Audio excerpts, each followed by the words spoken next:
Bueno, continuando con el desarrollo de la información, comienza yo creo que una etapa más que interesante para todos nosotros como sociedad.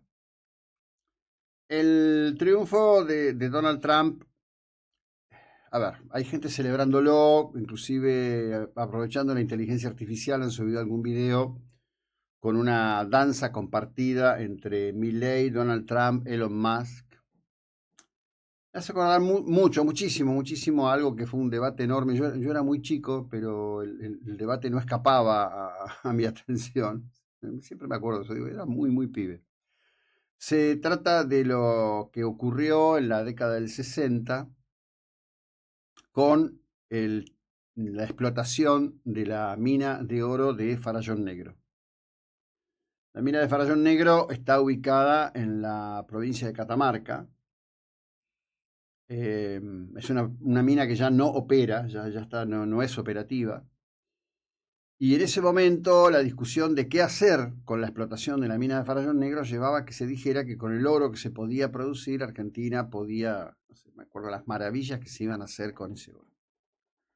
Años después, cuando se pone en marcha el reservorio de Loma de la Lata, en la provincia de Neuquén, y se construye el primer gasoducto que se llamó Neuva 1, luego con posterioridad se construyó el Neuva 2, el que hoy lleva, tristemente, y deberían cambiarlo, el malhadado nombre del ex presidente oriundo de la provincia de Santa Cruz, que debería ser Neuva 3, una vez lo explicó Javier Iguacel acá, que debería ser Neuva 3, que significa Neuquén, Buenos Aires, ¿no? Por tema de Lomas de la Lata. El senador Zapac, Elías Zapac, en un discurso en el Senado de la Nación, afirmaba que Loma de la Lata podía pagar la deuda externa de la República Argentina. Siempre ha habido como una ensoñación, siempre aparecía algo que decía, bueno, acá está, listo, llegó la respuesta, bonus track, hoy es Reyes, Papá Noel, todo junto, listo, ya está, hacemos esto y zafamos. Nunca ocurrió. Tampoco va a ocurrir que la llegada de Donald Trump a la presidencia de Estados Unidos, ganando la elección popular y el colegio electoral, tema que se va a confirmar en unas horas nada más, vaya a cambiar algo para la República Argentina si la República Argentina no cambia. De hecho, estamos en el proceso de cambio intrínseco, de carácter estratégico, operativo del Estado argentino más importante e inédito en toda nuestra historia, desde 1949 a la fecha. Repaso aquí un concepto que he vertido en varias oportunidades porque es importante refrendar.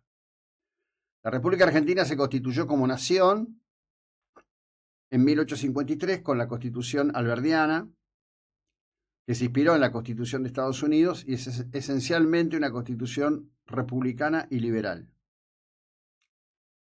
A partir de 1949 y en un contexto global que estaba dominado por el impacto que había provocado en el mundo, la llamada Revolución Rusa, el poder rojo, el avance de los gobiernos fascistas, el fascismo soviético, el fascismo italiano y el fascismo nazi, todo con una misma matriz, porque de hecho tanto la organización fascista liderada por Mussolini como la organización fascista nazi liderada por Hitler eran definidas como socialistas, como movimientos socialistas.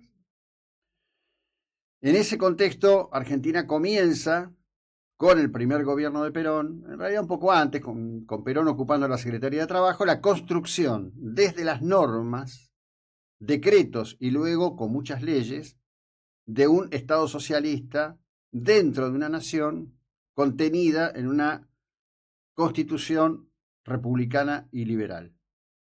El desmantelamiento de todo esto y los números que implica el desmantelamiento de todo esto son impresionantes. En el día de ayer, en realidad publicado en la madrugada del día de hoy en el boletín oficial, se da de baja otro fondo fiduciario que no fue creado en el gobierno de Kirchner, en el primero, ni en el segundo, ni por Cristina, no. Fue creado en 1967. Recién es la primera vez que los gobernantes de turno dicen, bueno, a ver, vení, ¿cuánta plata hay acá? ¿Y para qué se usa la plata? ¿Y cuál es el fin de este dinero? Fondo que se acaba de suprimir. Es un fondo que teóricamente estaba destinado al apoyo crediticio a las pequeñas y las medianas empresas. Reíte de Janeiro. Fortunas por todos lados. Volúmenes de dinero por todos lados. Impresionante. Acá lo que hay que decir es un par de cuestiones. ¿Está todo arreglado? No, ni por casualidad.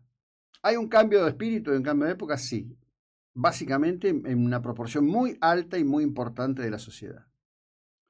Hay cosas por hacer enormes. Por ejemplo, en el día de ayer, un diario británico habla de los riesgos que tiene el gobierno de Milei en función de algo que Sebastián Maril, en soledad, y hablando por algunos muy pocos medios, este es uno de ellos, y no digo, bueno, no, nosotros, no, lo lamentable es que los demás no tomen como hay que tomar este tema, tiene que ver con la cuestión de los juicios perdidos que tiene Argentina.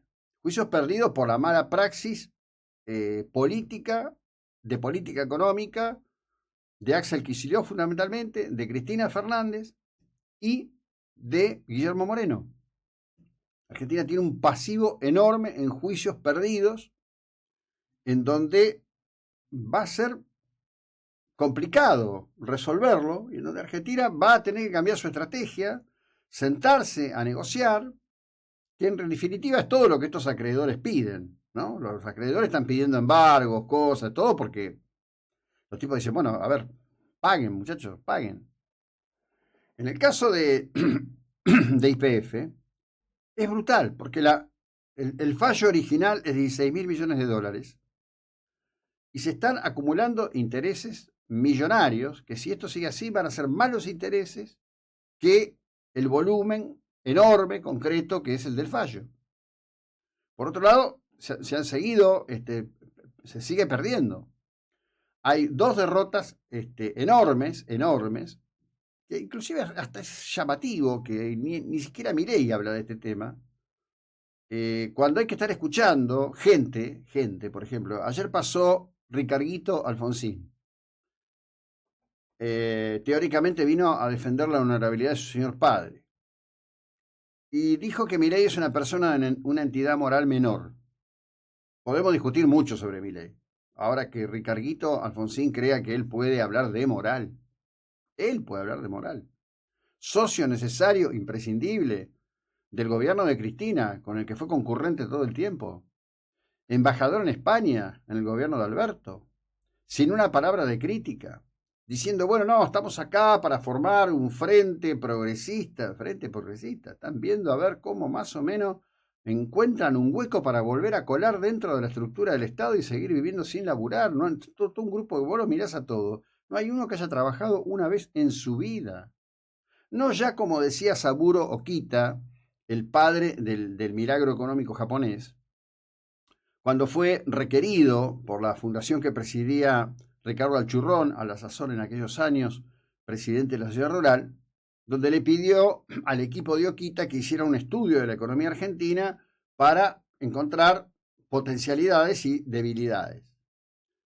El estudio, que estará por allí girando en alguna biblioteca, que nunca fue tomado en cuenta por nadie, decía en las recomendaciones finales que con respecto de la situación de Argentina había un factor muy importante y complejo. Señalaba que tanto el ministro Juan Vital Cerruil, a la sazón ministro de Economía, autor del Plan Austral, como el presidente del Banco Central, José Luis Machinea, eran personas que habían egresado de la notable y reputada Universidad de Buenos Aires, la UBA, que ambos dos habían hecho maestrías en universidades de altísimo nivel, pero que desafortunadamente ninguno de ellos ni su equipo alguna vez había firmado un cheque, tomado un crédito o pagado una quincena. Así lo dice, es el informe de Saburo Okita, padre del milagro económico japonés. Y señalaba esto como una gran debilidad, el no conocimiento de las implicaciones de la economía real. En este punto, y esto fue una cosa que yo, cuando Caputo fue ministro de Economía de Macri, se notaba que el tipo tenía calle, que el tipo tenía expertise, que el tipo conocía realmente lo que estaba haciendo, en un escenario muy adverso, y en donde después, bueno, se toma la decisión política de correrlo para ir por otras variables, que a la postre no dieron resultado, claro está. Hay gente que evidentemente es un equipo de gente que conoce, que entiende qué es la vida. Y de otro lado aparecen estos fantasmas, porque además ves la foto ayer de Ricarguito con los que estaba ahí en la secretaría acá. Es un grupo de fantasmas.